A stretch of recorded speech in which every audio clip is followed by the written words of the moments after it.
I am staring at a map of Greenland right now, and I need you to understand something that terrifies me. Not the ice, not the cold. What scares me is that we are watching an American president threaten to invade one of our oldest allies, and half the country doesn't even know where Greenland is on a map. This is my analysis. I could be wrong, but I don't think I am. Because here is what just happened. Midas Touch just announced they resending a team to Greenland. Ken Klippenstein, Malcolm Nance, Dean Blundell. 3 journalists flying to one of the most remote places on Earth to document what might be the beginning of America's biggest foreign policy disaster since Iraq. And the reason they re-going? Because Donald Trump won to shut up about taking Greenland by force. Let me be clear about something right up front. When I say Donald Trump is threatening to invade Greenland, I am not being hyperbolic. I am not exaggerating for effect. The President of the United States has repeatedly refused to rule out military action against a NATO ally, against Denmark, a country that has stood beside us in every major conflict since World War II. And I read 1,200 comments trying to understand how people are processing this insanity. What I found surprised me in ways I didn't expect. About 38% of the comments came from Europeans, specifically Danes, and their message was consistent and heartbreaking. One person wrote, "As a Dane, I can say the trust in the United States is gone. It's going to take a lot for the U.S. to gain it back." Another said, "We were ready to continue the fight in Afghanistan, but got the message from Trump that we had to close the base. We have purchased billions of dollars worth of military equipment from the United States. And now this? But here is what really stopped me cold. A Danish commenter explained something most Americans don't know. Denmark has paid around $2,600 per person on Ukraine aid. The United States has spent around $380 to $400 per American citizen. Per capita, Denmark lost the same number of soldiers in Afghanistan as the United States. 50 Danish soldiers died fighting alongside Americans. For a country of 5.8 million people, that's the equivalent of the United States losing thousands. And Trump calls them freeloaders. Another 25% of comments came from Americans who are genuinely confused and asking the right questions. Why Greenland? What's the real reason? Is this about the Epstein files? These are people trying to make sense of something that makes no sense on the surface. Then there is about 15% who bought the official story completely. National security, rare earth minerals, protecting against China and Russia. These commenters genuinely believe Trump is playing 4-dimensional chess, securing America's future. But here's the most disturbing category. About 12% of comments were from people celebrating this, actual Americans cheering for the invasion of a peaceful ally. Comments like, "Trump should just take it and Denmark can stop us anyway." I saw one comment that said, "Bring it on, we'll show Europe who's boss." You know what really gets me about this? The casual cruelty, the unthinking imperialism, like we learned nothing from the last 20 years. Now let me tell you what I discovered that nobody's talking about. I spent 3 days going through military analysis, reading Danish news sources, talking to people who've actually been to Greenland. And I found 3 possible explanations for why Trump wants Greenland so badly. One of them is the official story, one of them is worse than you think, and one of them is so dark that I hope I'm wrong. Explanation number 1 is the one you have heard. Natural resources, rare earth minerals. Greenland has massive deposits of materials needed for modern technology. Lithium, cobalt, rare earths essential for batteries and electronics. But here's what makes this explanation fall apart when you actually examine it. Multiple mining companies have tried to extract these resources and given up. Why? Because Greenland is covered by 3 kilometers of ice. The infrastructure doesn't exist. The weather is so unpredictable that construction is nearly impossible, and the Greenlandic people have strict environmental protections that limit what can be done. One commenter who actually worked in Greenland for 3 months explained it perfectly. It's almost impossible to harvest from the Greenlandic underground. Many mining companies across the world gave up. You can build that much infrastructure due to the climate, but also because the Inuits don't want it. It's, after all, their country. So if it's not really about the resources, what is it? Explanation number 2 is about ego. Pure, simple, pathological narcissism. And I think this is a bigger part of the equation than people realize. Trump has been obsessed with territorial expansion since 2018. Why? Because he wants his face on Mount Rushmore. He wants to be remembered with Jefferson and the Louisiana Purchase, with Seward and Alaska. He wants to be the president who expanded America's borders.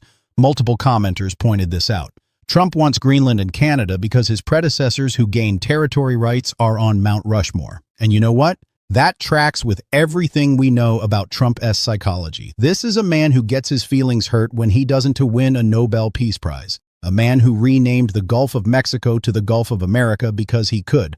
But then I found something in the comments that made me rethink everything.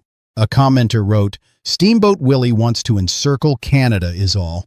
Dawn to think a thief with a mask and a knife and a lockpick is just enjoying the view of the promenade next to the bank." And that's when explanation number 3 hit me, the one that makes my blood run cold. This isn't about Greenland at all. It's about boxing in Canada. Malcolm Nance, who is going to Greenland with the Midas Touch team, laid this out in the video. If the United States controls Greenland, we control the Northwest Passage. We control the shipping lanes that connect Europe to Asia through the Arctic. And we cut Canada off from its eastern maritime access. Think about what Trump has been saying for weeks. Canada should be the 51st state. We re-putting tariffs on Canadian goods. We re-threatening their sovereignty constantly. Now imagine the United States owns Greenland. We have military control of everything north of Canada. We have Alaska to the west. We have Greenland to the east. Canada is completely boxed in by American military power. This isn't about rare earth minerals. This is about territorial domination of North America. This is about Trump fulfilling some twisted manifest destiny fantasy where he controls the entire continent. And here's what makes this even darker. Who benefits from this? Not ordinary Americans. We are paying more for groceries, our relationships with allies are shattered, and we on the brink of a military conflict that serves zero national interest. But you know who does benefit? A handful of tech billionaires with investments in mining operations. People like Ronald Lauder, the Estee Lauder Cosmetics heir, who allegedly planted the idea of buying Greenland in Trump's head back in 2018. Lauder is part of a consortium seeking to build a hydroelectric dam in Greenland to support an aluminum smelting operation. Multiple commenters connected these dots. Thank you for telling the truth about this.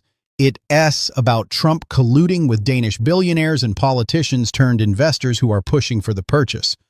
So we are looking at a potential war with a NATO ally to enrich a few billionaires while the president chases a legacy that puts him on Mount Rushmore.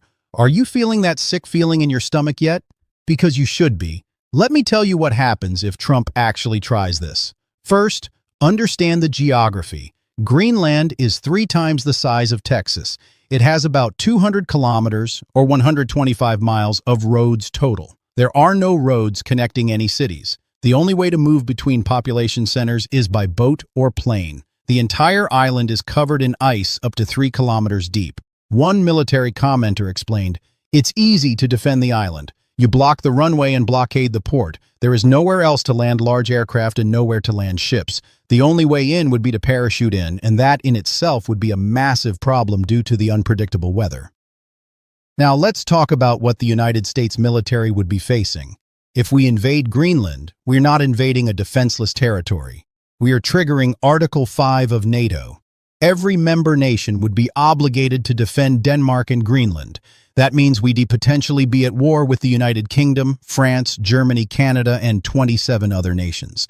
A Canadian commenter wrote, "Canada will defend Greenland/Denmark, always." Another said, "Our fighter jets have already touched down in Greenland. Canada, Denmark, Netherlands, Sweden, Germany, France already here. Australia, Poland, Italy on standby."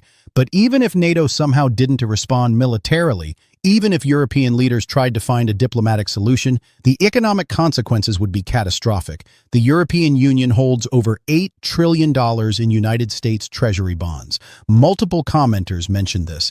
The EU could sell all 8 trillion U.S. treasuries. Is this a war you want? Dawn to cry about groceries prices, they will skyrocket. Think about that for a second. $8 trillion. If Europe dumps U.S. treasuries, interest rates explode, the dollar crashes, inflation that we already struggling with becomes hyperinflation. And that S, before we talk about trade, one commenter explained, Europe sells 1.3 trillion U.S. treasury bonds, interest rates, inflation, and unemployment skyrocketing, stocks and U.S. dollar tanking. European U.S. bases under quarantine basically means 80,000 prisoners of war.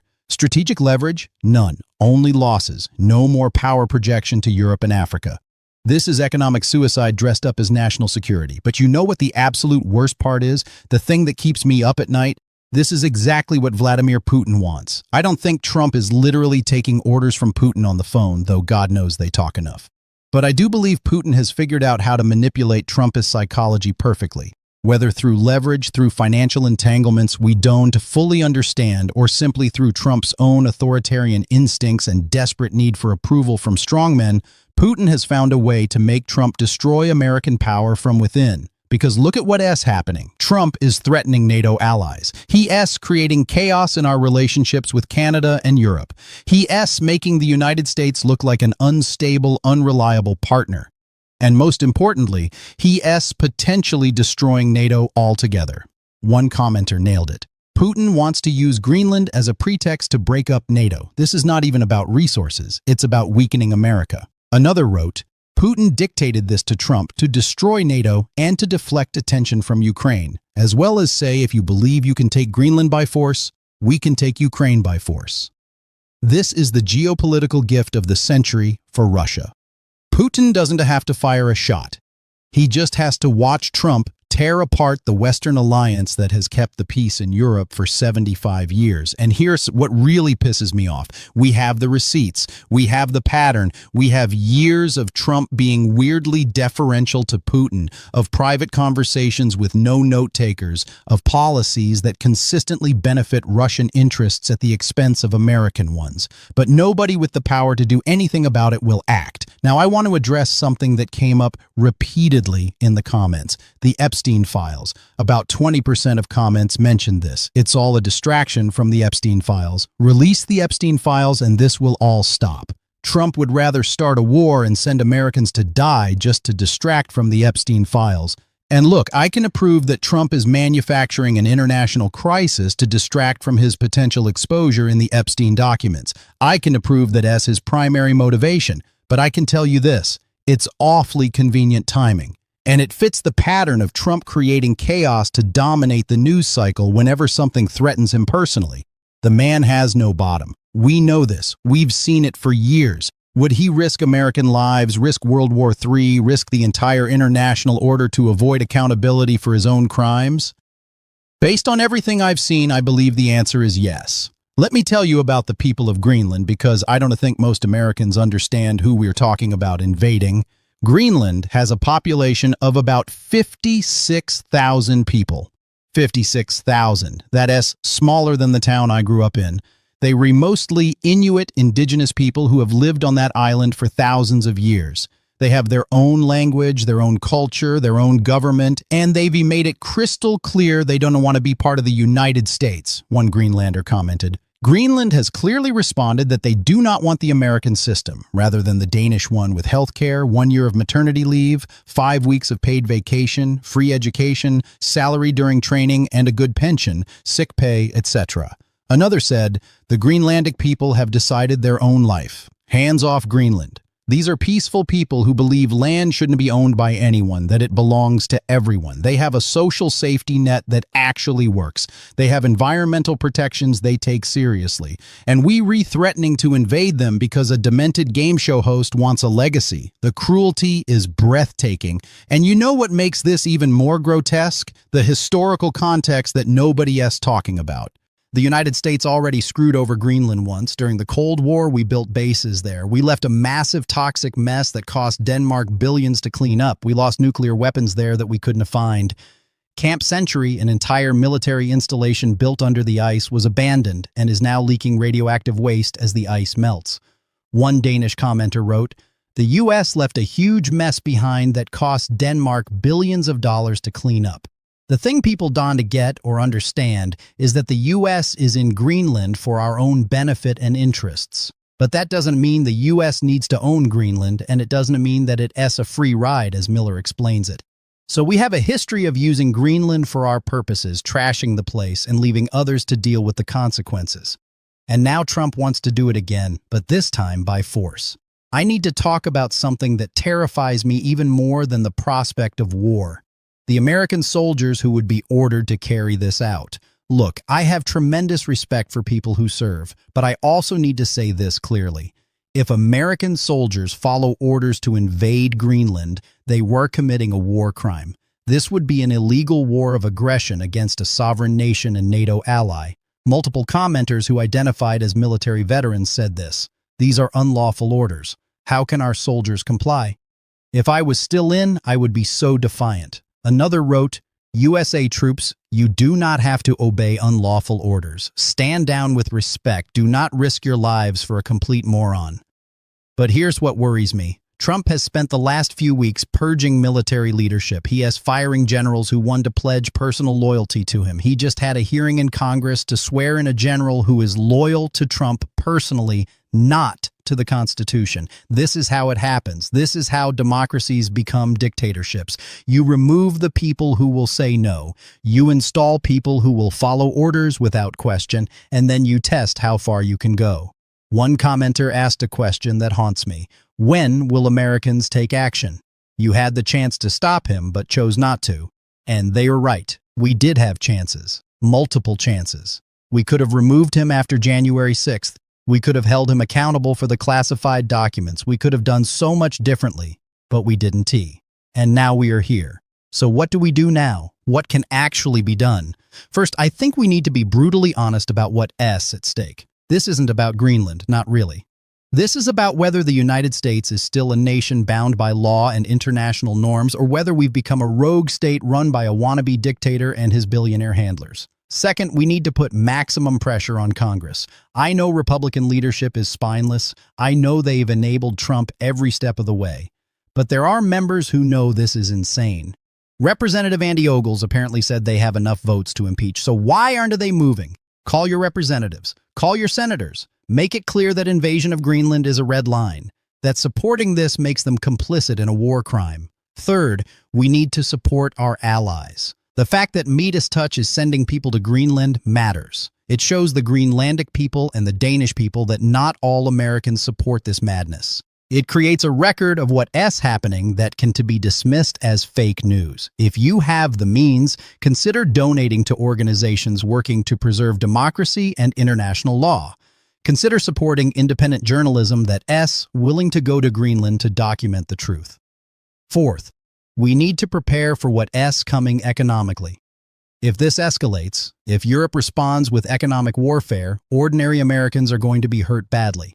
Stock market crashes, job losses, inflation. Make sure you're as prepared as you can be. But most importantly, we need to keep fighting. We need to keep speaking truth. We need to refuse to normalize this. Because here's what I believe.